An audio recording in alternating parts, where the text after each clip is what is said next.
유튜브를 막 보잖아. 보다 보면은 처음에 한 사람 거 뭐 백종원 거 이렇게 봤다가 보면은 어느새 타고 외국 요리사가 내 처음에 화면에 나와 있는단 말이야. 이 알고리즘의 세계지 이게 바로. 진짜. 그러니까 이게 그래서 알고리즘이 참 유익하기도 한데 한편으로는 이 정도까지 알고 싶었던 건 아닌데 이 정보는 알고 싶지 않았는데 하는 것까지가 있단 말이지. 그래서 이런 생각을 했지. 우리도 참 알게 모르게 소음 속에 많이 노출되면서 살고 있구나. 내가 원하지 않는 정보 속에 너무 많이 노출돼서 살고 있구나. 그래서 내가 최근에 책 한 권을 샀는데 프롤로그에 이렇게 적혀 있더라고. 청소년들은 살면서 많은 소음에 노출된다 라고 적혀 있더라고. 무슨 소음에 노출되냐면 조물주 위에 건물주, 물질 만능주의의 소음에 빠지기도 하고, 못생긴 것들은 영원한 루저, 외모지상주의의 소음에 빠지기도 하고, 승자가 모든 걸 갖는다, 이런 독식의 경제체계 속에서 앞만 보고 달리는 성공지상주의의 소음, 또 한 번 사는 인생, 어차피 인생은 한 번 사는데 나를 위해서 즐기자 라고 하는 욜로의 소음, 여러 가지 이런 소음들 속에서 사는데 우리는 어떤 소음에 귀를 기울이고 살고 있는가? 여러분 알고리즘 속엔 어떤 내용들이 있고 어떤 소음들을 우린 듣고 살고 있는가? 금요예배를 이번 주에 터닝포인트랑 같이 드렸어. 필리핀 팀이랑. 그래서 말씀 중에 이런 부분이 있었는데 야고보서 3장 4절이야. 또 배를 보라. 그렇게 크고 광풍에 밀려가는 것들을 지극히 작은 키로서 사공의 뜻대로 운행하니. 배가 광풍에 밀려간대. 미칠 광. 바람풍. 미친 바람에 배가 흘러가고 있대. 그런데 이 배는 사공, 이 배를 조종하는 이의 뜻을 통해서 작은 키를 이용해서 운행된다라고 해. 여기서 운행된다는 목적지로 옮기다, 방향을 바꾸다, 이런 뜻을 가지고 있대. 그래서 선교사님이 그 말씀을 통해서 이런 얘기를 했어. 이 큰 배를 사공이 작은 키를 이용해서 원하는 목적지로 이끌게 됐는데, 분명하게 목적지로 이끄는 사공이 존재한다면, 내 배에 분명하게 나를 목적지로 이끌어갈, 이 키를 이용해서 나를 이끌어갈 사공이 있다면 광풍이 크고 작은 것은 문제가 되지 않는다. 이 얘기가 조금 은혜가 됐던 것 같아. 우리는 사실 광풍 자체에 너무 집중하게 되는 경향이 있어. 어려움들, 두려움들. 근데 사공이 있다면 크고 작은 게 무슨 상관이냐 라는 얘기를 하시거든. 그러나 사공이 없으면 반드시 가라앉을 거다. 광풍을 만났을 때 반드시 침몰할 거다, 이런 말씀을 했거든. 여기서 배는 우리의 삶을 상징해. 우리의 삶을 이끌고 가는 게 무엇인가 라고 하는 거야. 우리는 누구나 광풍을 만나. 그러나 이때 이 배를 확실히 책임질 사공이 있는 배는 결국에 그 사공이 키를 움직여서 목적지를 우리를 이끌어 간다라는 거지. 광풍이 크고 작은, 얼마나 큰 미친 상황이든 얼마나 작은 상황이든 그것은 중요하지 않고, 그 상황 가운데서 내 키를 조종하는 사공이 누구인가, 이것을 선교사님이 좀 질문을 했어. 사공이 있는 배는 반드시 그 목적지로 간다. 그러나 사공이 없는 배는 가라앉을 거다. 이 얘기가 조금 많이 은혜가 됐던 것 같아. 속담 중에 이 속담 알아?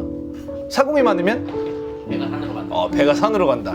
그래서 마찬가지야. 이 풍랑이 주는 두려움, 그 가운데서 너도 나도 생각하는 방법들, 이런 주변의 수많은 소음들, 알고리즘이 더해지면, 내 안에 사공이 많아지면 배가 어떻게 된다고? 산으로 간다고. 풍랑 가운데서 반드시 가라앉는다고. 제자들도 예수님이랑 광풍을 만난 적 있지 않아? 이렇게 나와 성경에. 마가복음 4장 37절에 큰 광풍이 일어나며 물결이 배에 부딪혀 들어와 배에 가득하게 되었더라. 물이 어떻게 됐다고? 들어왔어. 배에 가득하게 들어왔어. 광풍을 만나서. 그럼 얼마나 무서웠겠어. 배에 물이 막 들어온다고 생각해봐. 배에 물이 막 차고 있는 이 상황에서 예수님은 어디에 계셨을까? 자고 있어요. 어떻게 알았어? 마가복음 4장 38절에 이렇게 얘기해. 예수께서는 고물에서 베개를 베고 주무시더니 제자들이 깨우며 이르되 선생님이여 우리가 죽게 된 것을 돌보지 아니하시나이까 하니. 예수님이 어디 있었다고? 자고 있었어. 근데 어디에 있었다고? 아래. 배에 있었어. 그치. 배에 같이 있었어. 우리는 종종 얘기해. 예수님 실제로 오면 믿을 수 있는데 실제로 안 와서 뭔가 막 대단한 것도 없어서 믿을 수가 없다. 예수님이 옆에 오면 우리는 믿을 것 같지만 사실 옆에 있어도 못 믿는 것을 제자들을 통해서 볼 수가 있어. 실제로 같이 옆에 있었지만 결국에 광풍이 밀려오니까 어떻게 했다고? 누군지 알지 못했다. 전혀 몰랐다라는 거야. 그런데 예수님이 이때 어떻게 해?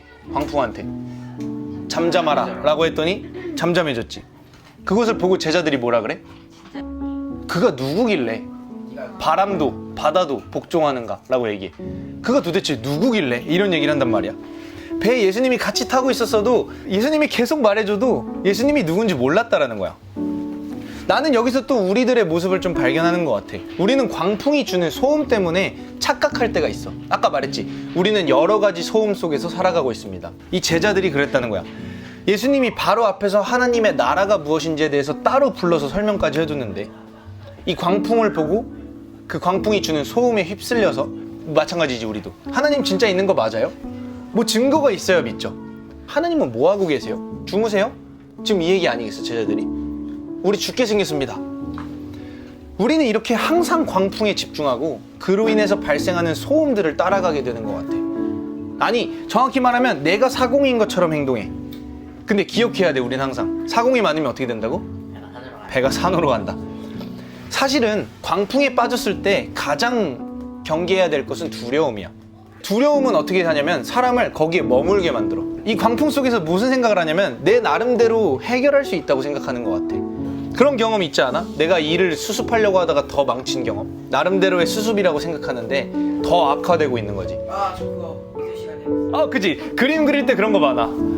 나름대로의 수습을 하려다가 아 맞아 나도. 봐봐. 어떤 화가가 그림을 그리고 있는데 너네가 옆에서 보고 있다가 아 여기는 여기 좀 들어가면 좋을 것 같은데? 라고 해서 살짝 들었는데 물감이 번져버렸네? 그러면 이제 무슨 생각을 해? 빨리 사과한테 가서 엎드려 아 죄송해요 제가 이거 망쳐놨어요 라고 하는 게 제일 빠르지만 우리는 보통 어떻게 생각할까? 지우자. 살릴 수 있다. 나름대로의 노력을 한단 말이야. 그럼 그게 악화가 돼? 성공을 해? 점점 더 악화가 되는 거지. 하나님이 그려놓은 디자인이 있어. 그림이 있어. 하나님이 창세 전에 계획하신 일들이 있어. 그러나 우리는 그 가운데서 우리 뜻을 자꾸 개입하려고 그래.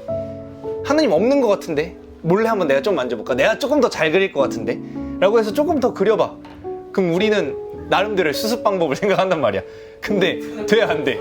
안 돼. 안 돼. 한계가 있어. 어느 정도까지는 커버가 되는 것 같아. 근데 결국에 그 결정적인 한 획을 우리가 그을 수 없단 말이야. 우리는 할 수가 없어. 그래서 예수님이 말하는 거야. 너희가 왜 믿음이 없느냐? 이 말은 하나님 내가 믿습니다 이거 하란 얘기가 아니야. 아멘 이거 하란 얘기가 아니라 아직도 내가 누군지 모르겠어? 이 얘기를 하는 거야. 우리는 수많은 알고리즘의 소리를 듣고 보고 살아. 인스타그램, 유튜브, 세상이 말해놓은 수많은 알고리즘이 있어. 그러나 그것들은 우리한테 무엇을 갖다 주냐면 두려움을 갖다 줘. 이상하지? 즐거움을 갖다 주지만 동시에 두려움도 같이 갖다 줘. 이 광풍, 미친 바람, 미친 세상에서 못 나오게 만들어. 너네 이거 없으면 불행할걸? 너네 없으면 이거 없으면 성공 못할걸? 너네 이렇게 안 하면 인생 루저 될걸? 이런 미친 소리에 휩쓸리게 만든다니까? 그리고 나서 우리를 어떻게 하게 만드냐면 그 두려움 안에 갇히게 만들어. 낭비하게 만들어. 물을 막 퍼내는 거야. 짐을 막 버리고 있는 거야. 내 나름대로 살 수 있는 방법에 몰두하게 만들어. 그러나 아까 말했듯이 광풍에서 나오지 않는 이상 이 두려움에서 벗어날 수 있는 방법은 없다라는 것을 우리는 기억해야 합니다. 이 미친 세상, 미친 광풍 안에 갇혀 있으면 방법이 없어. 우리 안에 나름대로의 노력이 결국 아무것도 아닌 일이 될 거야. 기억하는지 모르겠지만 예수님은 우리를 양이라고 얘기한 적이 있어. 기억나? 양은 어떤 동물이었지? 눈도 안 보여. 귀만 좀 발달돼 있지. 눈이 바로 앞에 있는 것까지밖에 안 보인대. 그래서 양들은 소리를 듣고 움직인대. 예수님 뭐라고 하냐면 내 양은 내 소리를 듣는다 라고 얘기를 해. 이 미친 광풍 속에서, 미친 세상 속에서 좀 바보 같고 눈도 잘 안 보이긴 하지만 양들은 내 소리를 듣고 움직인다 라고 얘기를 해. 우리는 알고리즘이 주는 소음에 눈과 귀가 멀어버렸습니다. 그래서 그거는 더 큰 두려움을 만들어서 여전히 나를 이 미친 바람, 미친 세상 안에서 고군분투하게 만들어. 그 와중에 우리는 생각할 거야. 하나님은 뭐하고 계시지? 하나님 계신 거 맞아? 없는 것 같은데. 이런 생각이 드는 사람도 있을 거예요. 근데 오늘 말씀을 보면 예수님이 어디 계셔? 배 안에. 배 안에 같이 있었다고.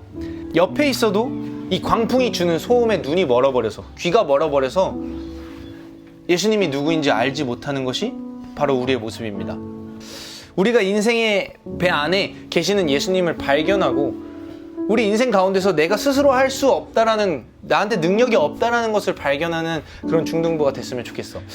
요한일서는 그래서 이렇게 얘기해. 사랑 안에는 두려움이 없고 온전한 사랑이 두려움을 내어 쫓나니 라고 얘기를 하거든.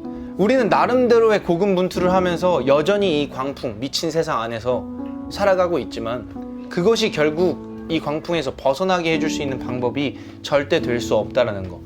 우리를 오히려 더 두려움 안에서 살게 만든다는 거. 혼자인 것 같지만, 하나님 안 계신 것 같지만 결국에 이 배 안에 같이 타고 계셨던 분, 인생이라는 여정 안에 같이 타고 계셨던 분은 예수님이었다, 하나님이었다라는 것을 발견하는 그런 중등부가 되었으면 좋겠습니다. 기도하고 마치기요.